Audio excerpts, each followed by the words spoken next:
Hello, welcome back to my channel. So today's video, I'll show you how I install the 6-gang switch panel system that I got from Amazon. Let's go.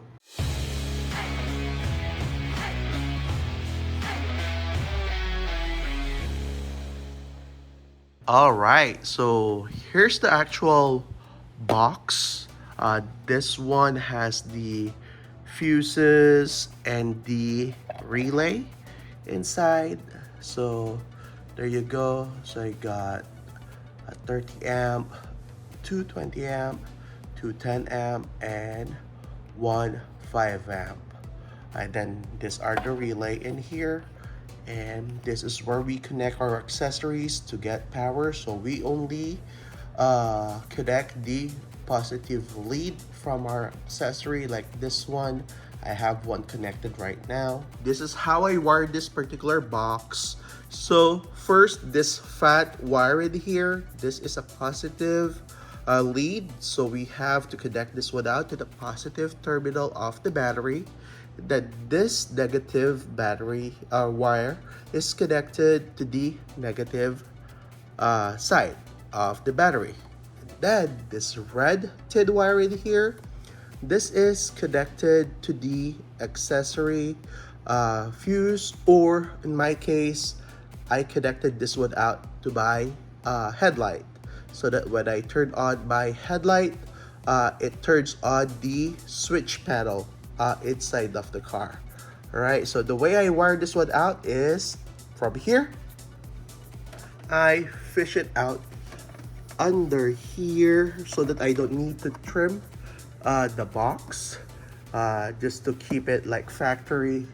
I didn't trim that, so I fished that one out inside, and I'll show you how I did it. Here you go. It's a little messy though. So here's where I add the fuse. This is connected to the low beam of the headlight, and then that's where I fish the wire in there, so I avoid it basically to trim the box, because on this 2022 the INJ is racing here, and when I do the add fuse, it is sitting tall and I cannot really close the lid unless I modify it, like hitting it up with a heat gun, but I don't want to do that. So yep, so it's in there, it's wired basically in here. So it is simple. I just need to clean this one up, probably just pull this one out just to less clutter the inside of the fuse box. All right, and also the way I wire the actual control panel cable is from here down there. So there's one grommet in there. Just pull that one out and then cut a hole, and it will fit the end of this one, and then just fish it through inside through the firewall into the inside. All right, so now with the switch panel, so again, I fish the cable that connects to the switch panel to the firewall as I showed you on that grommet. Just fish that one out, and I actually pull this one out. So if you know the small pocket on the Forerunner on this top side, it's really not usable, so it's unusable in there. So I drill a hole at the back.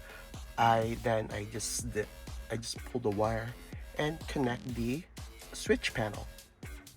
So how did I stick this one out in here, you may ask?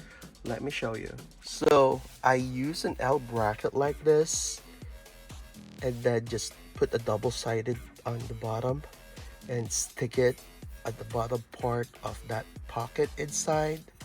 And I also use some filler, basically like a foam or anything that will fit in there to keep it in place and snug. Even I have that double-sided intake in there just to make sure, just for extra sturdiness. So and then I put the double-sided tape basically on the switch and then stick it in here. So no screws, nothing, just double-sided tape. And this is sturdy, it doesn't move, nothing. So again, this is the way I set this one up. Very happy. It's inexpensive. Like the other brands, they're all basically the same factory, basically from China, all the same, just rebranding it with their own brand.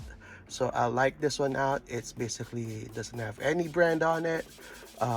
Yeah, so it's just black, plain black in there, the way I like it. Alright, so if you find this video helpful, if you want to purchase this also, I'll put the link on the description below. Please consider subscribing. Thank you for watching.